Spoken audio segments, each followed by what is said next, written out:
I pronounce this batch delicious. This is Jack Horner from Puss in Boots: The Last Wish, and everyone seemed to love him. But if this movie was released just 20 years earlier, that might not be the case.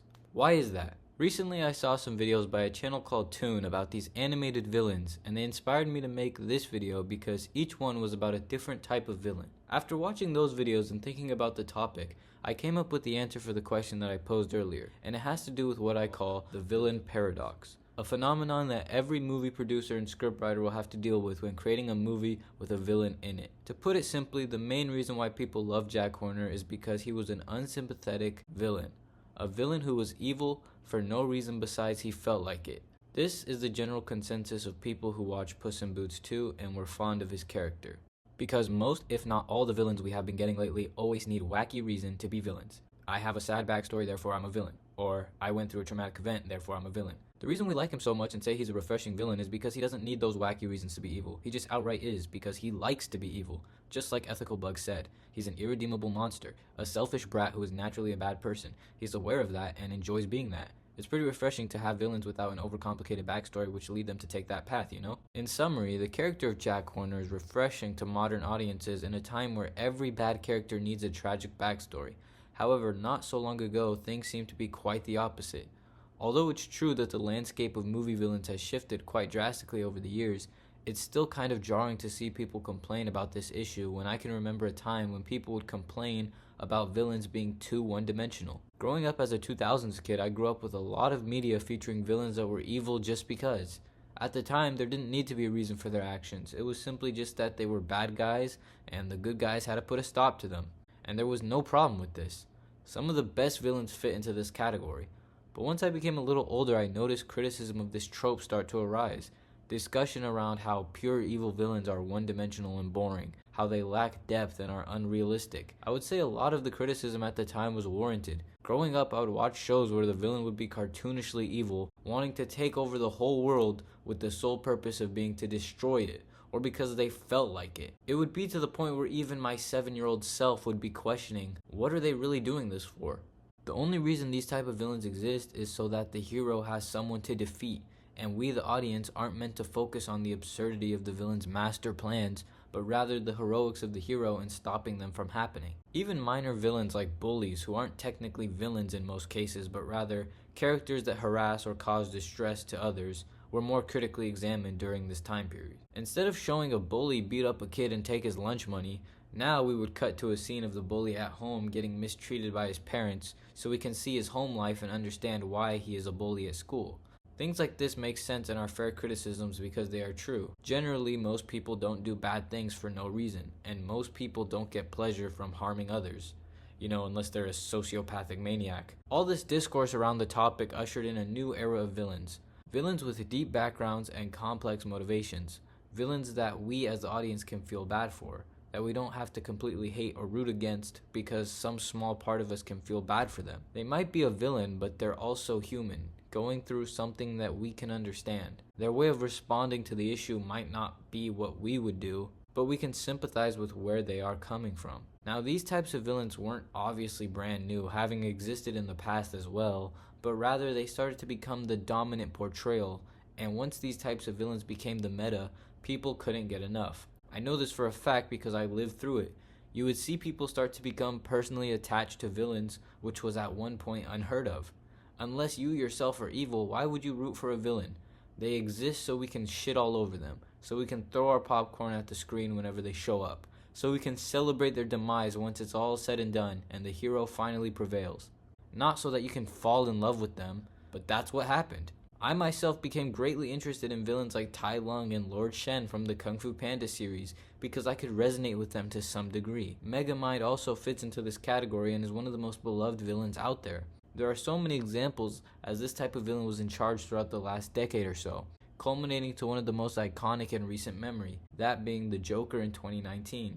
Throughout the movie, you see him get beat up, abused, mistreated, and it all leads to him breaking in the end. He does something horrible at the end of the movie, but none of us can really blame him for it. As opposed to Murray, the host of the late night show, who asks him how he could do something so horrible before getting a bullet to the dome, We understand why he could do something so horrible because of how horrible the world was to him. That doesn't necessarily mean we could condone his actions, but it means we can put ourselves in his shoes. Although the Joaquin Phoenix Joker is widely celebrated as one of the best sympathetic villains, this also seems to be the start of the end for this kind of trope in movies. After this masterpiece, people sort of got tired of it. Kind of like how after Avengers Endgame, people kind of had superhero fatigue and got tired of the whole superhero genre. This eventually led to a shift in the following years, where ever so slowly these no good bad guy villains started seeping back into the media.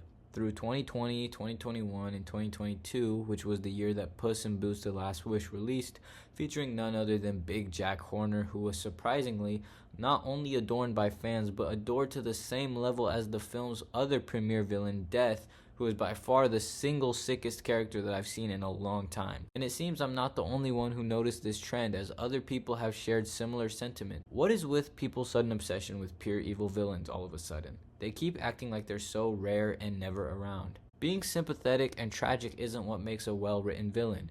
You are all also aware that statement also applies to anyone who thinks one-dimensional pure evil and dickhead is what automatically makes a good villain. I'm not trying to tell you what to like, but it just feels like people's hate and overall dislike of more humanized / tragic villains has gotten out of hand, and they can actually be done really great and well when done right. Now, there's another very important type of villain that I have yet to talk about, who also plays a role in the villain paradox. We talked about the pure evil villain, we've also talked about the sympathetic villain, but we haven't discussed the dreaded twist villain. The twist villain is another category of villain that arose in popularity around the same time as the sympathetic villain. However, the main perpetrator in this case was Disney. If we're going to talk about twist villains, we have to mention the company owned by the mouse with the white gloves, because they played a major role in the whole twist villain trend. It's ironic when you consider early Disney had some of the greatest evil villains ever. These villains were their bread and butter, especially during the Renaissance era. You could tell most of these are villains just from their character design alone. However, I think 2001 is when we got some of our first examples of Disney twist villains before they were played out, that being in the movies Monsters Inc. and Atlantis: The Lost Empire. From the former, Mr. Waternoose, the boss of Mike and Sully, has to be one of the best twist villains in my opinion, in terms of how the twist trope is executed, considering he is pretty charismatic and gives a false sense of comfortability at the beginning. Since he's the CEO of a corporation, it makes sense for him not to care about anything aside from his profits. Plus, with Randall as our main antagonist, we don't think about the potential for Waternoose to be bad, even though it's a reasonable possibility. This allows for his reveal to feel less like a gimmick and more like a natural reveal of his true intentions. After this, the twist villain began to slowly but surely work its way into more Disney projects, one of the most notorious being Hans from Frozen. People have already gone in depth on why he is a horrible twist villain, so I'm not going to discuss that. But what I am going to say is, what people forget about Hans is that he wasn't actually disliked at first.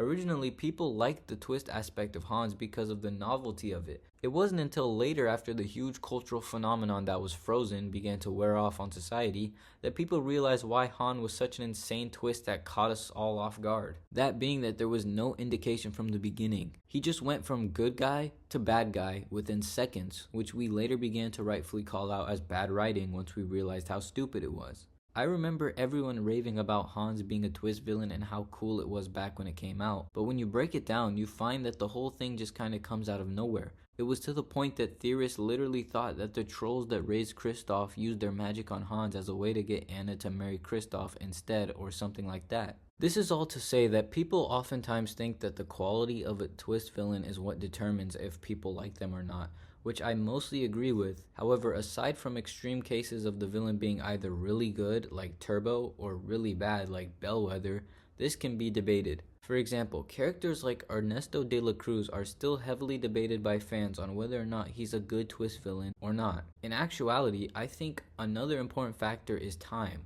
The time a twist villain is first exposed to an audience matters. Like what I said about Hans originally being viewed as something not terrible. I believe if Coco came out in 2013, then there would be no debate about whether or not Ernesto was a good twist villain. Everyone would say he's one of the best, but since the trope was already a little played out by the time Coco released, some people say they saw it coming or it was nothing special. One of the last additions to the Disney twist villain collection was in 2018, that being Evelyn Dever from Incredibles 2, aka the Screenslaver, and the reaction to her by that point was just mainly meh. I don't think anyone hated her, but I know for a fact that no one liked her either. She had potential to be great, but overall she just kind of fell flat and meant very little to anyone. Regardless of how well they were executed, Disney pumped these things out to the point that people began to get sick of them. And this was the beginning of twist villains sort of fading out and being replaced by, drumroll please, yup, you guessed it, evil villains. Twist villains fine, but the problem is Disney overdid the fuck out of them in the 2010s. Like, I didn't like Coco on my first watch because you could literally leave the theater and walk back in during the climax of the movie and you'd be able to tell Ernesto was the villain.